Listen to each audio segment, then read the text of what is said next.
Hello, I am Mrs. Vaishali Samant. I invite you to Saraswati tutorials. If you like my video, then please like it, subscribe it and press bell icon also. This is very important problem from 3D. It is usually asked in the examination.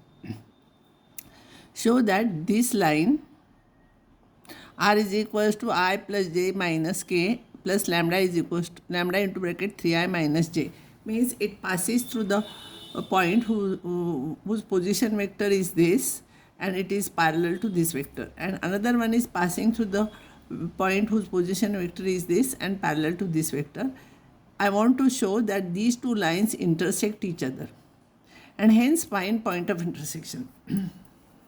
Now I told you most of the problems we will have to convert into Cartesian equations and then we have to solve. It will become very easy. So Cartesian equation, the first one is it passes through the point 1, 1, minus 1. So here equation will be x minus 1, y minus 1, z plus 1. See 1, 1, minus 1. And parallel to this means these are the direction ratios of that line. So direction ratios we put here 3, minus 1 and 0, that is equals to lambda is first equation. Second one is it passes through 4, 0, minus 1, 4, 0, minus 1 and direction ratios are 2, 0, 3. 2, 0, 3 is equals to mu. Now what we'll do, listen here, this is very important problem. Usually this is asked in the examination. For mu marks, any point on the line 1 will become 3 lambda plus 1, x is equals to, y is equals to minus lambda plus 1 and z is equals to minus 1. Similarly, any point on this line will be x is equals to 2 mu plus 4, y is equals to 0 and z is equals to 3 mu minus 1. If two given equations intersect, then these 2 points should coincide with each other for some value of lambda and mu. For some value of lambda and mu, these 2 points should coincide each other, because for different values of lambda you are getting different points on line 1. For different values of mu here you are getting different points on line 2. So if they intersect, then they should coincide with each other. So for some particular lambda and mu, these two should be same. So how to see whether it is true or not? So first we'll equate this equals to this equals to this equals to this. So we'll get 3 equations. See here. This is equals to this, and simplifying you will get this equation. Now what is the logic behind this problem is, solve any 2 equations from this and what all values of lambda and mu you get, you have to substitute in the third equation. If those values they satisfy third equation, then they coincide, otherwise they don't coincide. So here it is very easy, lambda and mu you got here only. So from this, if I substitute here by 4 and 5, if I substitute lambda and mu here, then these values satisfy equation 3 and therefore lines intersect each other.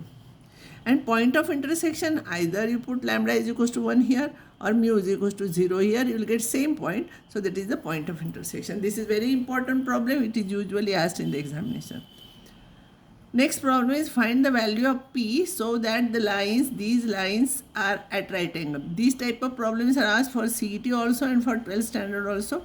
But be careful, these are the direction ratios of the line provided this is in the standard form. Standard form is x minus something, y minus something, z minus something it should be. So we'll change this one in that form. So this I'll write it as x minus 1, and which negative sign I am taking out, I'll write here minus 3. I want here y, so I will divide by 7, both numerator denominator, and this is okay. Here I will take minus 7 common because I want x minus something, and that minus 7 I will divide by each term, I will get this. This is okay, and I want z first, so z minus 6 upon minus 5. Now always you have to write this in the standard form.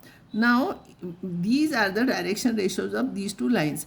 If they are perpendicular, then this into this plus this into this plus this into this should be 0. See, their direction ratios are these. They are perpendicular to each other. Therefore, sum of the products should be 0. After solving this, you will get value of P. P is 70 by 11. Such type of problems are asked for multiple choice question also for 1 mark.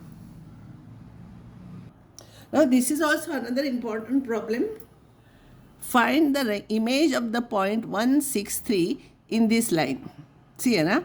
Image means this is a mirror. This line is a mirror and you are standing here. So image will be quite opposite, in the opposite direction, which is perpendicular to this, and this is midpoint. Mirror will be the mid center of image and that person. So same we'll have to find out. Now see here, this is very important problem. This is also usually asked in the examination. Now here, this problem already given like this. Now any point on this line will be lambda plus 2 lambda plus 1. Z is equals to 3 lambda plus 2. Now P is 163 and M is this. Suppose this is M. Any point I'll take this one as M. So direction ratios of PM will be this minus this, this minus this, this minus this. I am simplifying this. And direction ratios of AB are 1, 2, 3. This is in the standard form. So 1, 2, 3. So sum of the products should be 0. So after simplifying this, you are getting lambda. Lambda is equals to 1. So if I'll put lambda is equals to 1 in this point, you will get 135. Here luckily what happens? So this will be, see here, this point will be 135. This point will be 135. Now let Q be the image of P, that is ABC. Now M is midpoint of PQ. We are using two important conditions. PQ is perpendicular to this. This is first condition here we have used. And here M is midpoint of PQ. So M is 135 will be 1 plus A upon 2, 6 plus B upon 2, 3 plus C upon 2.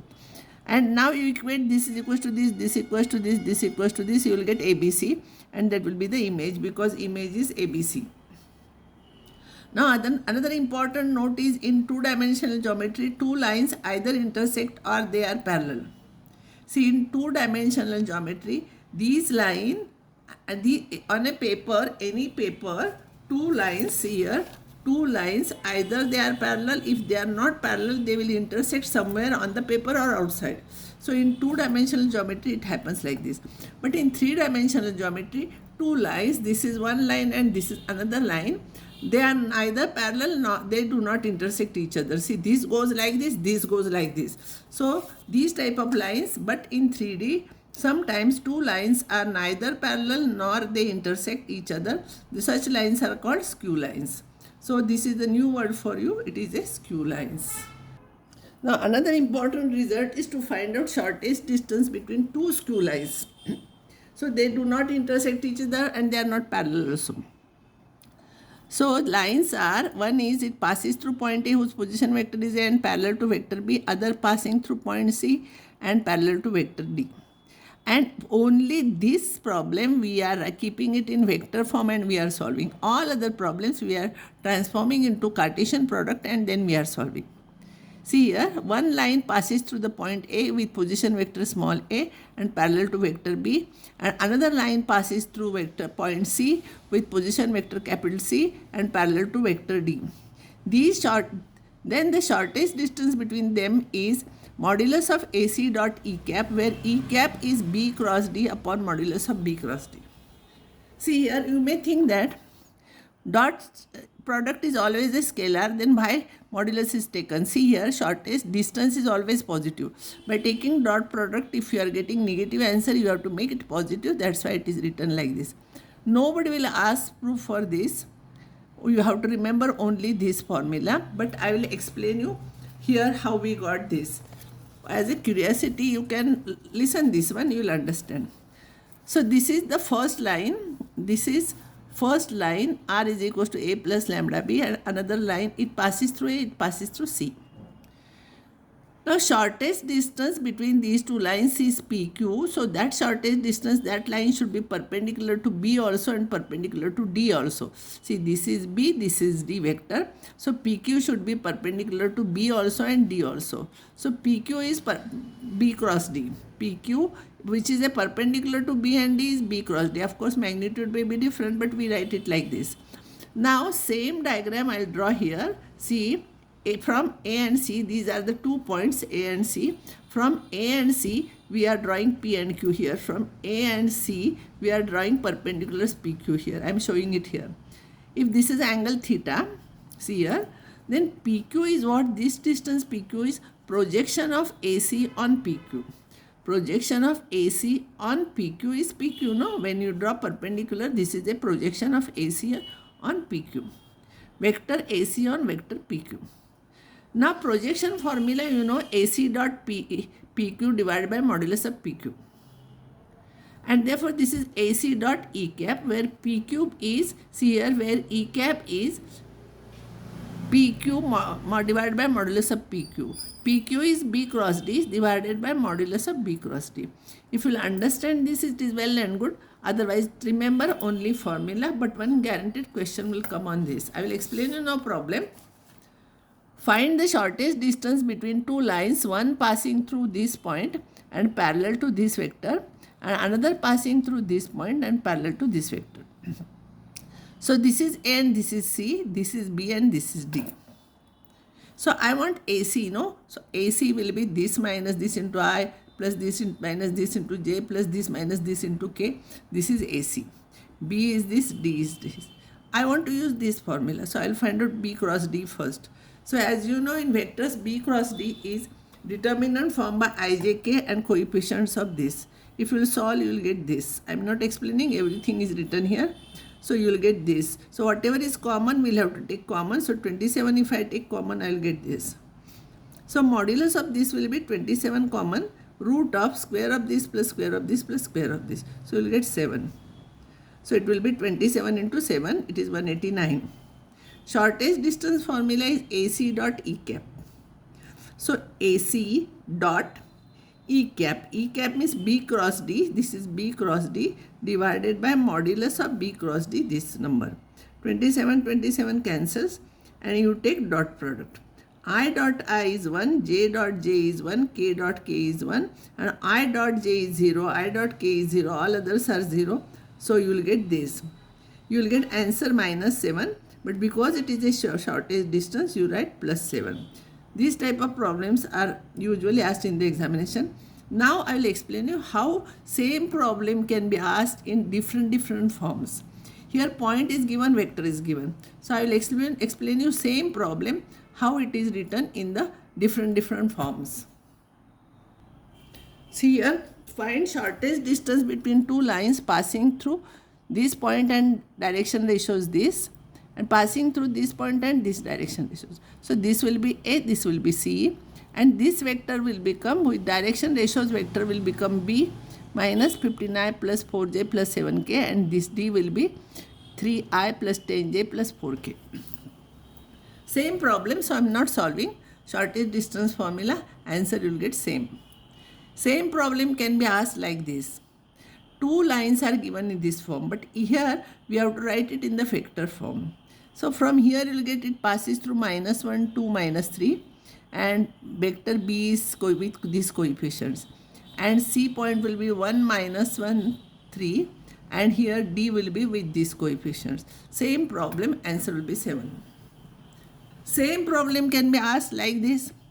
R is equals to this into I plus this into J plus this into K, and R is equals to this is another line. So this line will write in the standard form with lambda separate terms, without lambda separate terms. So this point line and this line. Here from here we'll get point A, here we'll get point C, here we'll get point B, point D.